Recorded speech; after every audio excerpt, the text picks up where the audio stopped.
Il s'agissait de la dernière étape majeure dans la ratification de l'accord.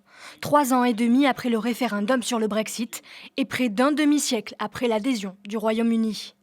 Aussitôt après le vote, qui a scellé le départ des eurodéputés britanniques, nombre d'élus se sont donné la main dans l'hémicycle et ont entonné le chant écossais « Ce n'est qu'un au revoir ». Certains brandissant des écharpes aux couleurs des drapeaux britanniques et européens. La présidente de la Commission, Ursula von der Leyen, a adressé un message d'affection. Nous nous aimerons toujours et nous ne serons jamais loin. Vous allez nous manquer. De son côté, le négociateur de l'Union européenne sur le Brexit, Michel Barnier, s'est montré pessimiste. Je regrette que le Royaume-Uni ait choisi d'être solitaire plutôt que d'être solidaire. C'est un jour évidemment triste et grave. C'est un affaiblissement pour les deux côtés. Le moment est peu glorieux pour le bloc européen.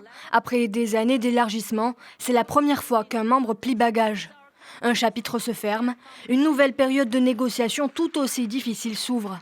Pendant la période de transition jusqu'à fin décembre, au cours de laquelle le Royaume-Uni continuera d'appliquer les règles communautaires, l'Union européenne et Londres vont devoir s'entendre sur leurs futures relations, en particulier commerciales.